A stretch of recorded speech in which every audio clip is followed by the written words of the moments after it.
drejt për drejt, Labinat Bajrami. Përshëndetje. Përshëndetje. Labinat, e thame që ka periuda ku si pasoj e zhvillimeve në botë, lëvizin edhe numrat në kriptovaluta, lëviz gjithë shka në tregun e tyre. Kemi pas javëve të fundit zhvillimet të mëdha botërore. Sa kanë ndikuar në tregtimin e kriptovalutave, në botën e kriptove? Po fillimisht do të me ditë që kriptovalutat bojnë pjesë në trezë financiare, edhe si tilla janë trezë spekulative dhe normalisht të ndikohen prej çdo aktiviteti ose çdo krizë ose çka do të ndodhë në botë, si në aspekt pozitiv edhe në aspekte negativ. Po është e vërtetë jena dëshmitar të ngjarjeve të ndryshme kohët e fundit që po ndodhin nëpër botë. E funda dhe më e freskëta mujna me thonë arrestimi i presidentit të Venezuelës, Maduros, nga Shtetet e Bashkuara të Amerikës, që direkt ka pas ndikim edhe në tregun e kriptove, qysh ka pas ndikim në stock market. Veç për me ilustru, për shembull në stock marketin e Venezuelës, pas arrestimit të Maduros, stock marketi i Venezuelës ka pas ngritje. Ndërsa në ditën që është arrestu, kripto ka pas pak rëmje, mirë po reagimi mas asaj rëmje ka qenë tepër pozitiv.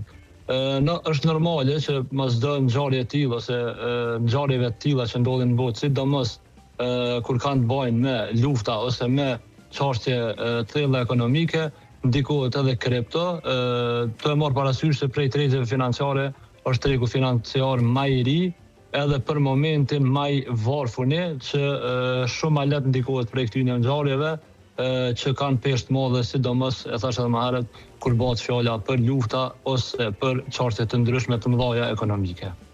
Po, a mund të themi që si pasojë këtyre zhvillimeve në botë, zhvillime të mëdha realisht, gjatë kësaj periudhe, ka pasur më shumë fitim apo humbje në tregun e kriptovalutave?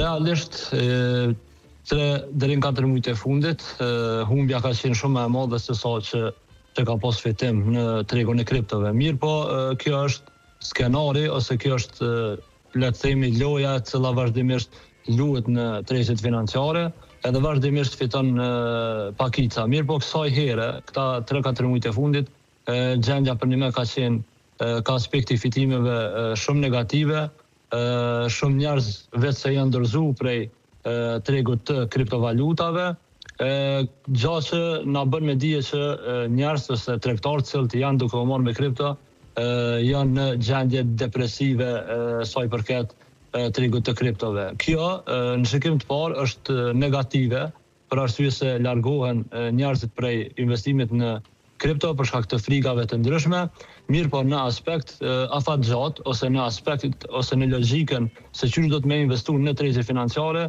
kjo është një prej pikave më të volitshme që njëri mundet me marrë vendime për më kyç në trezët financiare edhe në kripto. Kështu që po në përgjithësi 3 muajt e fundit sidomos ka pas humbje shumë të mëdha, ka pas likuidime deri në miliarda dollar. Mirë po, kjo është tregu i kriptovalutave dhe këto janë trezët financiare, këto funksionojnë që shtë. Pra, aktualisht nuk është periudhë e përshtatshme për investim?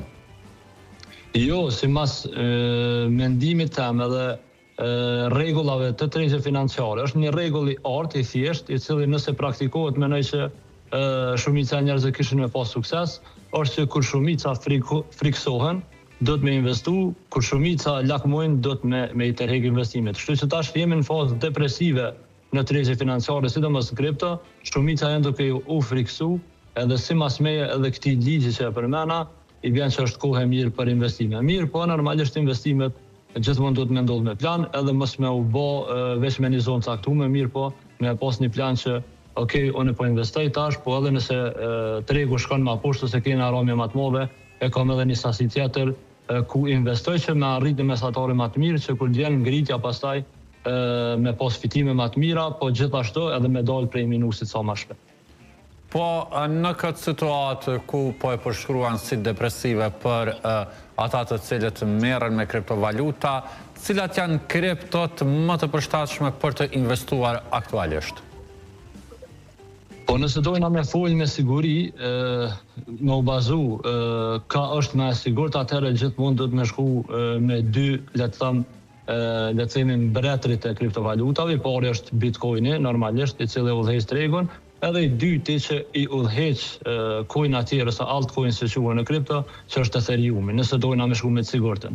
Për ndryshe, treqet financiare në vete përmbojnë rreziqet mëdha, edhe normalisht pasunia ose me thonë fitimet më të mëdha krijohen kur njerëz ose kur tregtarët i bojnë çto ose i ndërmarrin çto rreziqet e mëdha. Për momentin, shumica altcoinave në kripto gjenden në zona të kapitulimit, zona që për shumë njerëz janë të papranueshme që ato ose janë të pa imagjinueshme që ato mundin me u kthy edhe me performu mirë, po pikërisht këto janë zona të cilat një tregtar i mirë ose një investitor i mirë i ka për synim me i ble.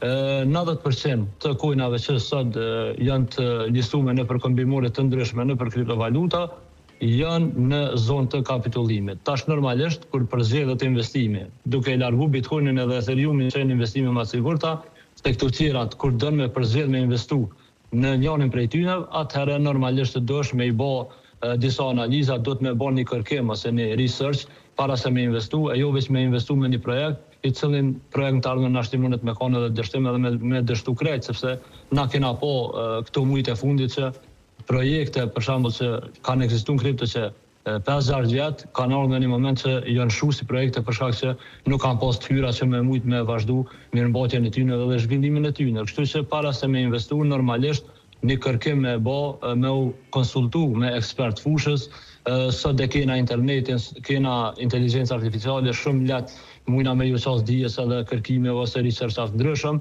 ose punimeve të ndryshme për projekte të ndryshme, me i këshyr krejt qëto dhe në fund me morë një vendim sa me investua ju.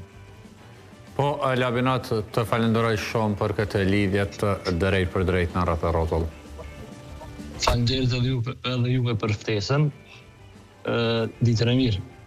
Falenderit shumë, ishëm në lidhje të drejt për drejt me Labinat Bajramin, i cili në solli të reja të fundit sa i përket tregtimit të kriptovalutave, ndër të tjera